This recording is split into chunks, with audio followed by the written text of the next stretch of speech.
Vamos a ver, querido Andrés Arconada. Dígamelo todo. Me decía antes, fíjate, Barili, qué pregunta me hace Isabel González. ¿Cuántos héroes tiene Marvel? Es que Isa, tú también, de verdad. Ahora, de estos 4 que estamos en la mesa, 4 tenemos que tener ¿Cuántos? algo de superhéroes. Te devuelvo la pregunta. ¿Cuántos ángeles caben en la cabeza de un alfiler? Qué bonita es esa. Es verdad. Ese fue uno de los disputas teológicas en Bizancio. Pero no es la pregunta. No es la pregunta. Todos, claro. Federico. No es la pregunta, querida. La pregunta es ¿cuántos villanos tiene Marvel? Sí. Pues todos malos, es verdad. Mira, hay un problema de derechos. Vamos a ver, Marvel lo compró Disney, como todos sabéis, pero no pudo robarle los derechos de Spider-Man a Sony, o Columbia, que era su distribuidora. Entonces, Sony sigue con los derechos de Spider-Man y todo lo que conlleva, y le pasa un tanto por ciento a Marvel, que es una compañía de Disney. Con lo cual, ¿qué ha hecho? Viendo el éxito de Spider-Man, que ha sido impresionante, que sigue siendo impresionante, pues ha decidido ya lo sacó con Venom y ahora con Morbius, que es un villano que le hemos visto contra Spider-Man. En Spider-Man, para que todos nos situemos. Sí. ¿Qué es lo que cuentan en esta peli? Pues lo que cuentan en esta peli es el origen de Morbius, que es de alguna forma para situar el personaje, que imagino por las secuencias postcréditos, que es muy típico de Marvel, que tendrá una continuidad si la película funciona. Empieza ya, le vemos de niño, es un niño que tiene un problema de sangre, un problema que le puede conducir a la muerte, él y otros niños. Es un niño con mucha capacidad intelectual, estudia medicina, estudia para poder solucionar este tipo de problemas a él y a los demás. Llega a conseguir el Nobel, incluso porque ha creado una sangre artificial que ayuda a muchas enfermedades que conlleva tener una enfermedad sanguínea, y él quiere curarse porque ve que llega a su final junto con otros que están en un extremo, y va a experimentar con algo que no voy a desvelar, que es muy peligroso. Eso le hace convertirse en medio humano, medio vampiro, que es el personaje. Pero claro, no puede ser el villano cuando nos han ido contando toda la historia. O sea, como estamos en el principio de la historia, un amigo suyo que padece lo mismo, al inyectarse se convierte en el verdadero malvado, y Morbius luchará contra él. Luego ya el desarrollo del personaje lo veremos en otros lados y se convierte en el villano que todos conocemos. Bueno, es que no pretende más que ser una película entretenida. Yo creo que al público le va a gustar. Además no hace falta ser un especialista en Spider-Man, pero yo que vi el pase con los gurús de los cómics y tal, salían como oliendo a mierda, es decir, por encima, ¿sabes? Sí. Cuando miran por encima. Como que esto, la puzza sotto el naso. Exacto. Esto no es lo que ellos querían, con lo cual no sé, no he leído internet, no he leído a los blogueros lo que van a opinar de tal. Yo le agradezco que dure 1 hora 45, cosa que está estupendo, no las 3 horas de Batman. La vi y se acabó. Y me quedo ahí. Bien. Ya está. Es que no hay que buscar más. Hay una película que me interesa muchísimo, Federico, que se llama Más.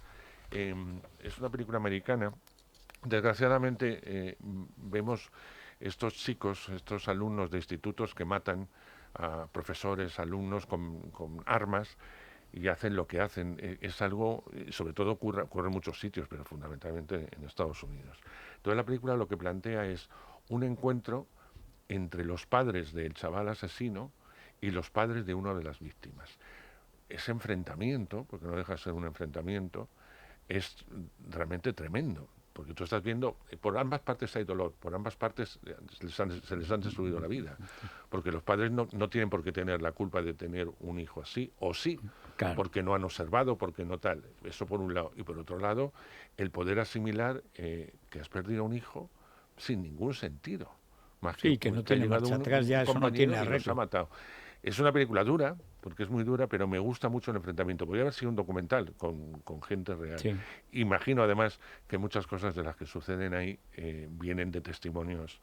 Bueno, como se están haciendo muchas películas, por ejemplo, El lugar del crimen, etcétera, que todos ya son, como hacen los americanos, por eso estamos en la edad de oro del documental, porque los policías que han hecho la investigación, a los 2 años de terminarla, que todavía tienen la misma cara que cuando que los ves grabados en la televisión, en los juicios y tal, te cuentan cómo fue, y el momento en que les dio por beber, que luego los dejó la mujer, que se obsesionan, porque esa es la realidad de las investigaciones, y cuando de pronto descubren al verdadero criminal cuando creían que era otro.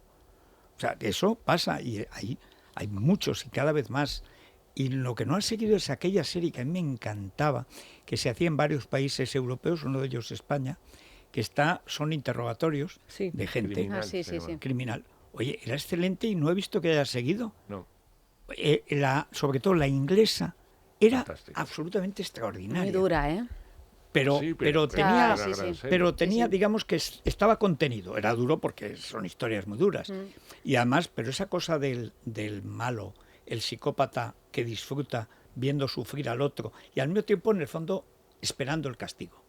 Que era un juego que los ingleses, como son tan hipócritas, lo llevan divinamente. Dice, este tío quiere que lo pillen, pero se lo pone difícil. Y estaba muy bien hecho con unos recursos mínimos. Y esperando ser el centro de la atención, que el Totalmente. psicópata siempre parece a veces disfrutar de sus interrogatorios. A mí la española también me gustó, sobre todo estaba bastante bien, el caso de Carmen Machi, ¿no? El que interpretaba a Carmen Machi me pareció realmente... Es que además lo hacía muy bien. A mí, que no soy fan de ella, pero ahí, bien dirigida, No, es una actriz. Estaba muy bien.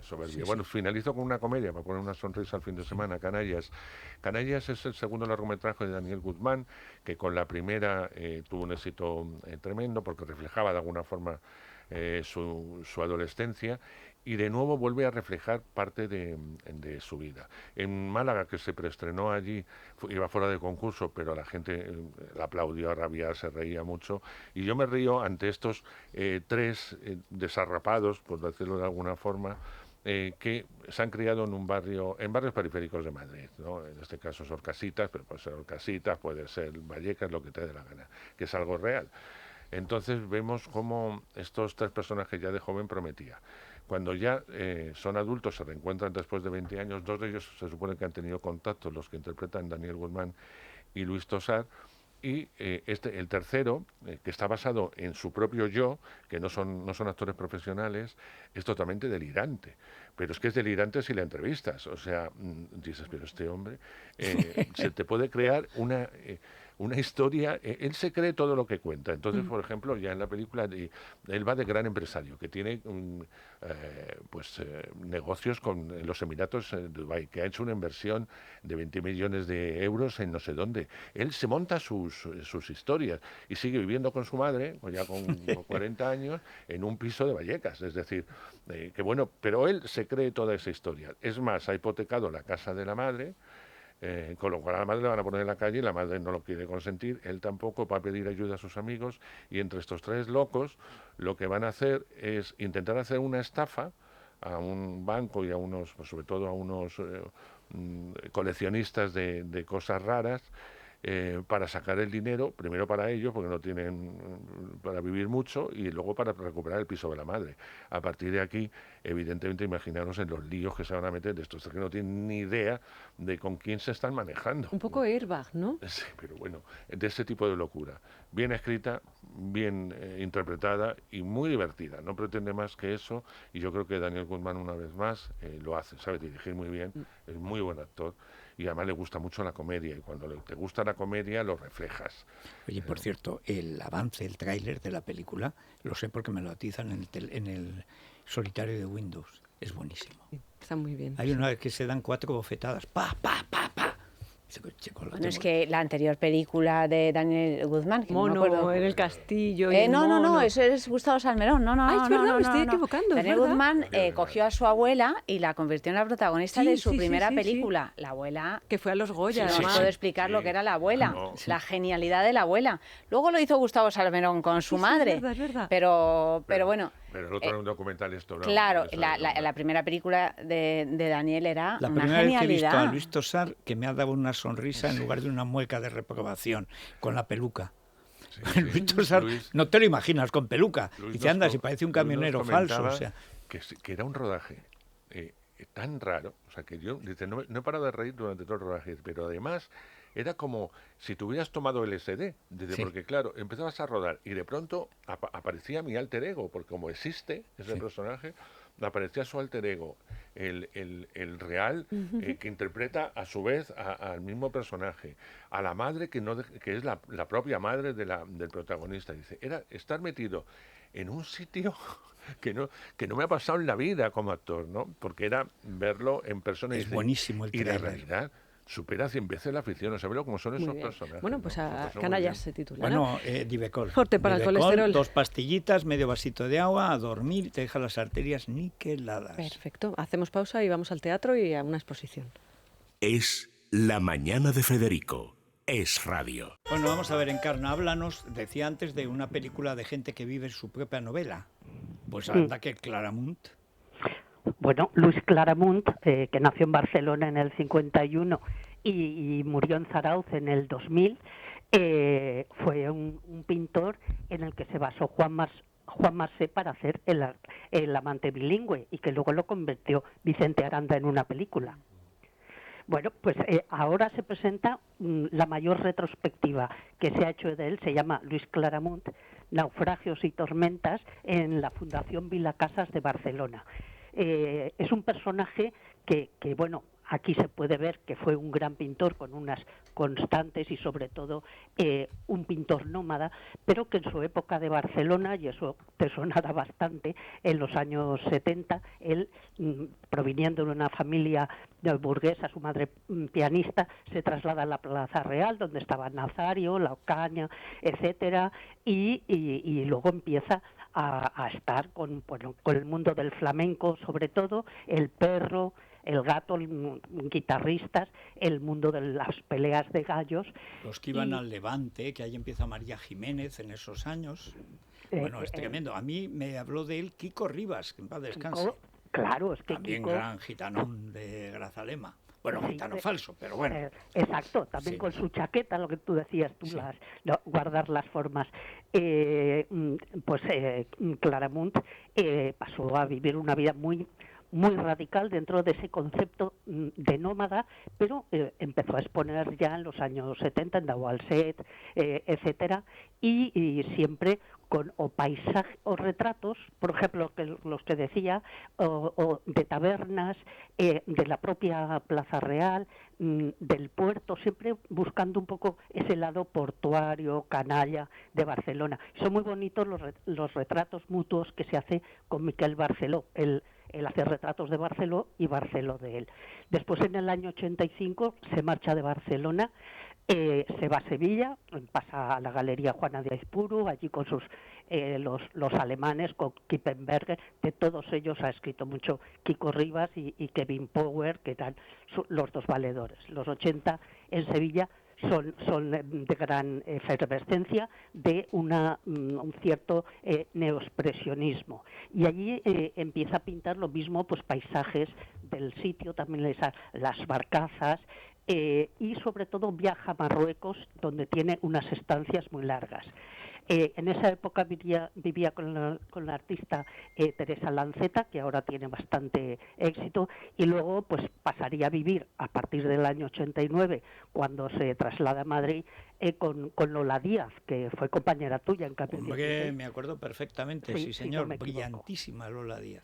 Muy, sí, bueno, pues con todos hemos tenido trato, sabemos un poco de dónde viene. El final suyo, ahí se convierte en más abstracto, vive en la calle Montera también, de todas maneras. A mí, de lo que conocía menos es la parte de Marruecos, sobre los personajes de Chemal Efna, etcétera, que realmente son como manchas. Ahí hay un punto también un poco Barceló. Y finalmente muere en Zarauz, lamentablemente, los últimos años, pues con un gran sufrimiento por el cáncer, y bueno, pues como digo, ha vuelto a Barcelona, pero por todo lo alto, con una retrospectiva muy grande en la que participan todos los organismos públicos y privados. Pues Perfecto. estupendo. Muchas Vámonos gracias. Al teatro. Nos Barili. vamos al teatro a ver todo un clásico del cine, que es lo que pasa a veces en el teatro. Se trata de Ser o no ser, la famosísima película de Lubitsch, que es una sátira pues muy aguda y redonda sobre los nazis. La historia pues se ambienta en Varsovia. Con todo, una de las cosas más graciosas que tiene este guión son pues la tomadura de pelo de cómo se habla allí. todo, es todo terminado en teatrosa del tal, ¿no? Bueno, yo no sé hacerlo, pero vamos, Varsovia, agosto de 1939, la compañía teatral del matrimonio Tura, que es la clásica compañía familiar rusa, se instala en un teatro para ensayar una obra que se llama Gestapo, ¿no? O sea, un momento ideal para hacer una obra de estas características, y es una obra que satiriza pues la amenaza mundial que suponen Hitler y el nazismo cuando está a puntito ya de la cosa de ser verdaderamente una guerra, ¿no? A la vez, pues representan, la clásica compañía de repertorio, representan Hamlet, con ese famoso ser o no ser, que se convierte pues en el estribillo de esta comedia, que al final pues lo que cuenta pues serán pues las 1000 aventuras de esta compañía, que están representando el Hamlet y están intentando representar esta comedia, y a la vez se ven involucrados en una trama real donde hay que pues deshacer todo un problema con los nazis, y pues lo hacen a través de la capacidad actoral, es decir, haciéndose pasar por... pues es en realidad un gran homenaje a cómo la interpretación, el arte dramático, pues se puede convertir en una solución en un momento dado muchísimo más diplomática y sin sangre que otro tipo de enfrentamientos. Bueno, pues Lubitsch rueda esta película en el año 42. Fijaros, claro, en Estados Unidos, con Carole Lombard, Jack Bennett, una Carole Lombard en su apoteosis de elegancia así infinita, y es desde luego pues una de las grandes comedias de la historia del cine, además pues tratando un tema tan delicado, obviamente, como es el nazismo. Se estrena... No les gustó nada a los judíos. No. Y con razón. Y con razón. Bueno, pues se estrena en Madrid ahora, en el Teatro de la Latina, con un reparto encabezado por Juan Echanove y con Lucía Quintana, después de que casi prácticamente este mismo elenco hiciera todo una gira muy grande con La Fiesta del Chivo. Esa adaptación teatral que hablamos aquí, que era un montaje espectacular. Evidentemente se han ido a hacer algo de comedia, les comprendo, porque hacer La Fiesta del Chivo durante años tiene tela. Juan Echanove dirige este montaje, que me ha parecido correcto, me ha parecido elegante, pero bueno, ya me pasó con el anterior montaje, hace años lo montaron Amparo Larrañaga y José Luis Gil, que también, bien, pero tampoco es una obra que me vuelva loca. Es una comedia bien hecha, el público se ríe, y es una ocasión, desde luego, de ver a Juan Echanove, que cada vez que sale a escena, pues ilumina el escenario, en el Teatro La Latina de Madrid. Bueno, pues ya está. Claro. Son las 12:01, ahora nos vamos a las noticias. Acaban de nombrar a Elías Bendodo, coordinador general del PP. Debe ser para compensar lo de Jamacuca como portavoz. En fin, ahora se lo van a contar en detalle. Nosotros hasta el lunes a las 6. Pásenlo bien.